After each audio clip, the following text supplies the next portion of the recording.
Okay guys, this is ano na, like This is it, Panzit. finale na. So, ang kailangan natin ngayon is like dapat sobrang mag-focus kayo kasi guys, as a champion ng season 1, kailangan natin mag back to back. Yes!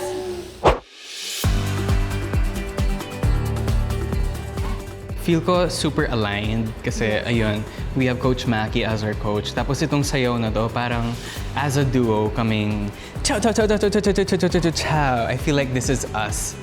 Kasi pagkaturo sa amin ni Coach Maki, parang kuha na namin agad. Then from here, meron tayong head and may kick lang tayo. Kick. Okay, so from there, straight your knees, up pa. Like up. Yes, 5, 6, 7, go. We have down. And then may head lang tayo going back. Head. Tapos, ito lang tayo. Labas ulit yung butt.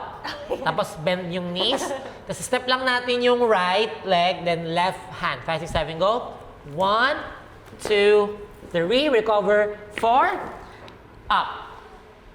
In your whole journey as a dancer and just as yourself, ano yung nakikita mo dito sa Stars on the Floor na parang ending for you? Like, how do you see yourself and yung, ano ba tawag doon? Basta yun. Ano yung nakikita mo sa journey mo dito sa Stars on the Floor? Honestly, manalo, matalo. Pero sana manalo. Oo. Please, Manalo o manalo? O manalo o manalo. Diyaw manalo. Ayun, manalo o manalo. I feel like it's giving legacy for me kasi, Mama, lumitaw ako sa TV. Parang, I feel like it's gonna be engraved right there na, okay, sumayaw sa'yo ako sa buong, in front of the whole Philippines kasi, you know, nag-air ang Stars on the Floor sa television. So, I feel like it's just a proud moment for me. And I feel like it's a really big part of my journey here in this industry. Yes, so mga Dance Universe, panoorin niyo po ang Stars on the Floor. Live na live po yan sa May 31. Okay? Live yan. And sobrang pasabog ng mga performances naming lahat on that day. Yes. And please vote. Chow, chow, chow, chow, chow, chow, chow, chow, chow, chow, chow, chow. Deserve namin ng votes nyo. Please vote, chow, please. Opo, 10 times kayo pwede mag-vote, so per person, 10 votes yun for Chow. Yes. Oh, bilangin niyo yun, kung ilan yun. Kasi paano yan pag maganda yung piyesa namin tapos walang votes? Oh, sayang naman. Sayang Oo. naman. Hindi niyo makikita yung dance-off namin na pasabog din. As always.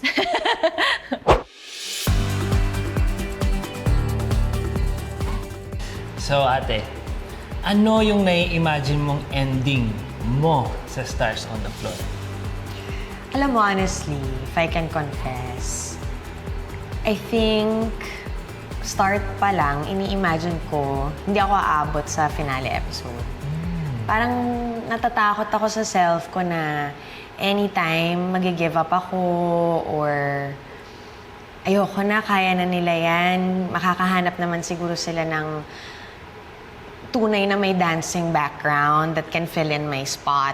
You know, na hindi mahihirapan yung magiging permanent duo. Kasi at some point, nagkasakit ako and di ako maka-attend ng rehearsal. So, it became a question raised na baka kailangan mong i-prioritize yung health mo. So, bukod sa self-doubts, pati yung health, nakadagdag na hala, baka di nga ako umabot sa dulo. Baka nga it's a sign na I should take time off. But etong nakaabot na tayo dito, parang natanong ko, paano ako nakaabot dito? Kasi sometimes, yung pagka-stubbornness ko din, nakakatulong sa ganong doubts and insecurities. Ang hindi ko makakalimutan and lagi kong gustong binabalikan pagka nakikita ko siyang nagagawa niya yung mga bago niya natututunan sa dance and na-apply niya rin outside. So, lahat ng discipline na nakikita ko sa dancing na nakukuha niya in a short span of time, sobrang nabibilib ako kasi sobrang nagiging student siya and sobrang humble para maka-absorb ng maraming lesson. So, yun.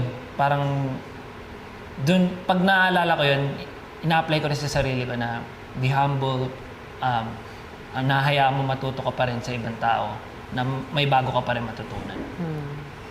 May additional ako.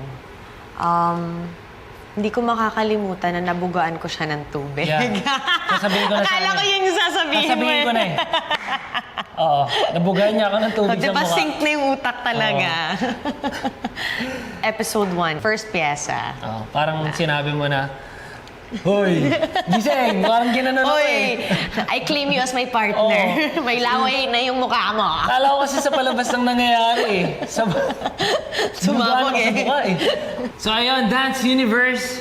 Wag na wag niyong kalimutang iboto ang Team Jadyo. Yes! Meron kayong 10 votes per account.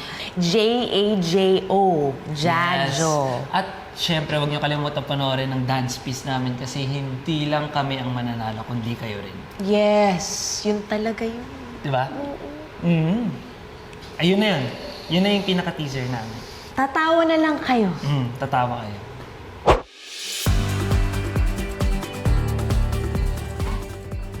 Yan.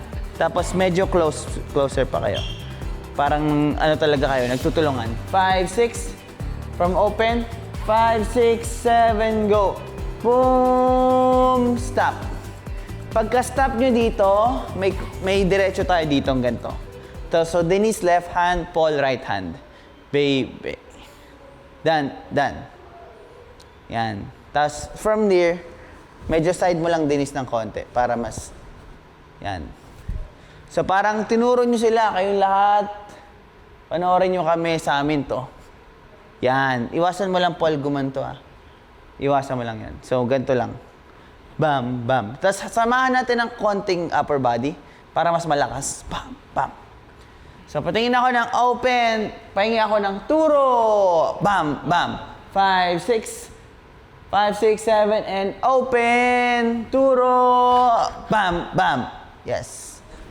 Kunin natin from the top. 5, 6. Nakahabol naman. Yes. Good. 5, 6, 7, and ta.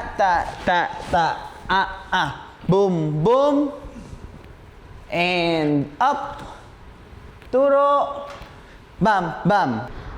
Nakakapagod siya, pero sobrang nakaka-excite siya kasi bago siya. And itong style na to, parang dito ko siya malalabas kasi hindi ko pa siya nagawa, like yung magwala. Na parang lagi kasi dance sport or contemporary. Doon ako na parang Na-stick. na-stick. So ito, bago talaga siya and makakapagwala ulit ako. Ganon. And parang sa amin ni Denise to parang finally, yung walang sinasabi na challenge ko anong style. Kumbaga, galing sa puso namin, pinag-usapan namin ni Coach. So I think, confident kami na ipakita yung piyesa. But, medyo pressure, pero ilabas lang talaga yung gigil and yung puso nitong piece. Yun. And abangan nyo dito, hindi lang sila, marirealize nyo, hindi lang sila puro liftings, hindi lang sila puro pakilig. Marami rin silang kayang gawin in terms of dancing talaga. So, abangan nyo yun. Dance Universe! Yes! Finale na! Maboto niyo po ang Team Panis. Yes. Kung kayo ay ma-inspire sa sayaw namin. Pero ang isa lang namin masasabi, enjoy nyo lang po ang Stars on the Floor finale. Tama. Sisiguraduhin namin lahat, Dance Stars, na hindi namin kayo bibiguin sa mga expectations niyo. Siyempre. Ikakaibang battle ito ngayon. And alam namin na mapapasabak talaga kami sa gera this Sunday. So sana Kaya, abangan niyo yan. supportahan nyo ang Team Panis at ang ibang mga duos dito sa Stars on the Floor Season 2. Wow! Pwede ka nang host. This Sunday na yan. Stars on the floor.